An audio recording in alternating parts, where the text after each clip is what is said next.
Hey everyone, welcome to my channel. Today you are watching dialogue writing in the subject English communication and soft skills. So in this video, we will see what is dialogue, definition of dialogue, importance of dialogue, types of dialogue and steps of dialogue writing, characteristics of dialogue and a one example of dialogue writing. So let's get start the video. What is dialogue? So, dialogue comes from the Greek words dia and logos. Dia का मतलब होता है through and logos का मतलब होता है word और meaning. So dialogue is a flow of words. Dialogue का मतलब है वर्ड्स के थ्रू कुछ भी शेयर करना. Definition of dialogue. Dialogue is a written और spoken exchange of words between one or more characters. तो डायलॉग क्या है? एक या दो कैरेक्टर्स के बीच में शब्दों के एक्सचेंज को, ये रिटन भी हो सकता है और स्पोकन भी हो सकता है, बोल के भी हो सकता है, उसे डायलॉग कहते हैं. Dialogue means conversation between two characters. Dialogue का मतलब है दो कैरेक्टर्स यानी दो लोगों के बीच में जो कन्वर्सेशन होता है उसे डायलॉग कहते हैं. दिस कन्वर्सेशन और exchange of ideas can be written और स्पोकन. तो क्या है, ये कन्वर्सेशन जो दो लोगों में हो रही है आइडियाज़ को एक्सचेंज करने के लिए, वो रिटन भी हो सकता है, स्पोकन भी हो सकता है. Types of dialogue. So basically there are 3 types of dialogue: formal, semi formal, informal. Formal क्या है? Dialogue between boss and employee. Formal क्या है? बिजनेस को लेके या प्रोफेशनल वे में किसी से हम कन्वर्सेशन कर रहे हैं, like boss and employee. For example, अगर आपके कॉलेज में या स्कूल में प्रिंसिपल और स्टूडेंट्स या प्रिंसिपल और टीचर्स के बीच में जो बातें होती हैं प्रोफेशनल तरीके से, उसे फॉर्मल डायलॉग बोलते हैं. Next, dialogue between colleagues not friends. Colleagues यानी कि आपके कॉलेज मेट्स जो हैं उनसे आप जो बात करते हैं, जो डायलॉग बोलते हैं, वो सेमी फॉर्मल होता है. Informal dialogue between two friends. दो फ्रेंड्स जब आपस में बात करते हैं उसमें क्या है, वर्ड्स के बाउंडेशन नहीं होते हैं, उसमें प्रोफेशनल नहीं देखते हैं, आपस में अच्छे से फ्रेंडली होते हैं तो कुछ भी बोलते हैं, तो वो इनफॉर्मल डायलॉग्स में जो कन्वर्सेशन होता है वो आता है. Steps of dialogue writing. तो अगर आपको डायलॉग लिखना है तो ये 3 स्टेप्स फॉलो करने पड़ेंगे: माइंड मैप और इमेजिन, आउटलाइन, अरेंज. देखते हैं ये तीनों क्या है. सो फर्स्ट, माइंड मैप और imagine. First of all, imagine the characters and their point of view. तो पहले सबसे क्या करना है, कैरेक्टर्स को इमेजिन करना है. डायलॉग राइटिंग अगर करना है, डायलॉग लिखने बैठ रहे हैं, तो फर्स्ट स्टेप है इमेजिन कैरेक्टर्स. फॉर एग्जाम्पल, एक मूवी है, उसमें 2 कैरेक्टर्स हैं, तो एक हीरो है and second one is villain. तो वो 2 कैरेक्टर्स हमें इमेजिन करने हैं and their point of view. तो हीरो है तो उसका पॉइंट ऑफ व्यू क्या है, लाइक हीरो का पॉइंट ऑफ व्यू पॉजिटिव होता है, एंड जो विलन है उसका पॉइंट ऑफ व्यू क्या है, विलन का पॉइंट ऑफ व्यू क्या होता है, हमेशा हार्मफुल होता है फॉर द हीरो पर्सन. सो क्या करना है, पहले कैरेक्टर्स को इमेजिन करना है, दोनों को पॉइंट ऑफ व्यू थिंक करना है. To do this, one must have clear idea of the imaginary persons taking part in the conversation. तो ये करने के लिए क्या है, एक को क्या होना चाहिए, उसके आइडियाज़ क्लियर होना चाहिए कि वो क्या इमेजिन कर रहा है और किस पर्सन के लिए इमेजिन कर रहा है. ओके.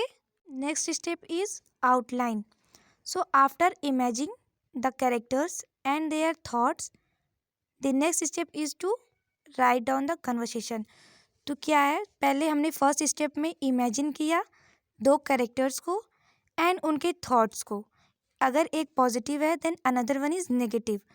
फॉर एग्जांपल, थॉट्स को देख लिया और नेक्स्ट स्टेप क्या है, आउटलाइन में क्या करेंगे, उन दोनों के बीच में जो कन्वर्सेशन हो रहा है, जो बात हो रही है, जो ओपिनियंस है या कोई थॉट्स है, उसको लिखेंगे, राइट डाउन करेंगे.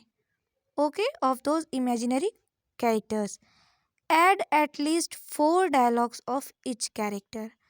तो एक कैरेक्टर है 4 डायलॉग्स इसके लिए, दूसरा कैरेक्टर्स है 4 डायलॉग इसके लिए। अब हमने क्या किया, सेकेंड स्टेप में डायलॉग्स भी लिख लिया। अब थर्ड स्टेप में क्या करना है, आफ्टर आउटलाइन डायलॉग्स लिखने के बाद arrange those ideas in logical way so that the conversation is in proper flow.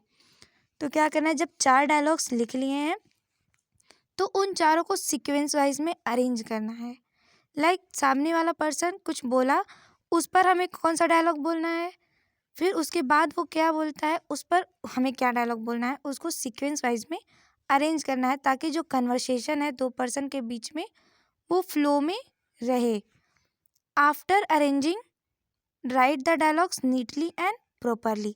Arrange कर लिया कि 4 डायलॉग्स है, फर्स्ट पे कौन सा रखना है, सेकेंड पे कौन सा रखना है, थर्ड पे एंड फोर्थ पे डायलॉग्स को अरेंज कर लिया। अब उसको नीट एंड क्लीन लिख लेना है। नेक्स्ट हेडिंग है कैरेक्टरिस्टिक्स ऑफ डायलॉग। सो एक अच्छा डायलॉग लिखने के लिए क्या क्या फीचर्स, क्या क्या क्वालिटीज़ होनी चाहिए वो देखना ज़रूरी है। So there are 5 important characteristics of any dialogue. तो कोई भी डायलॉग लिखना है तो उसमें ये 5 इम्पॉर्टेंट फीचर्स हैं, कैरेक्टरिस्टिक्स हैं। Spontaneous, natural, interesting, impartial and concise. Now see what these points are telling. So first point is spontaneous. There must be flow of thoughts. क्या है, flow of thoughts का मतलब कि जो सोच रहे हैं वो बोलें, सो कन्वर्सेशन हमारा कंटिन्यू होता रहेगा।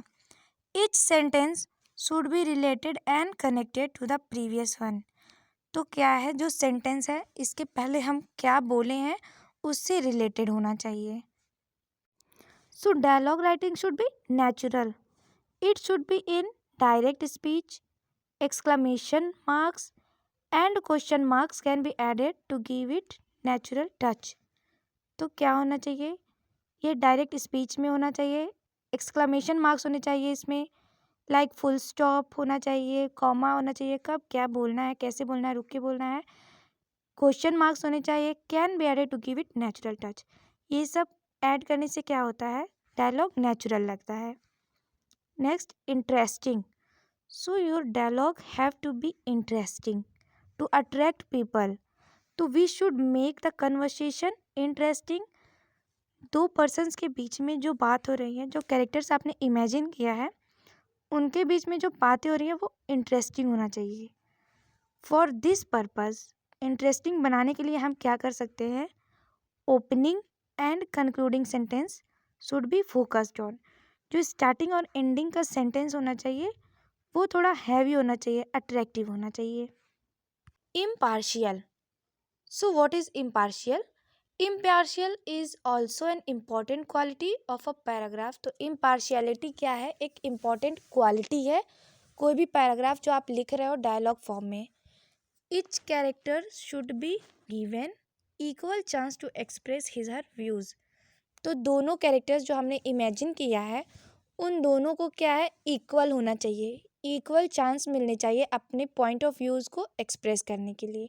लाइक किसी का डायलॉग जो है बहुत लंबा है एंड किसी को नहीं है, किसी का 4 डायलॉग है एंड किसी का 2 डायलॉग्स है। So this is not fair, impartiality नहीं करना है, ईच कैरेक्टर्स को, बोथ कैरेक्टर्स को इक्वल चांस देना है। नेक्स्ट है concise. So paragraph should be of proper length.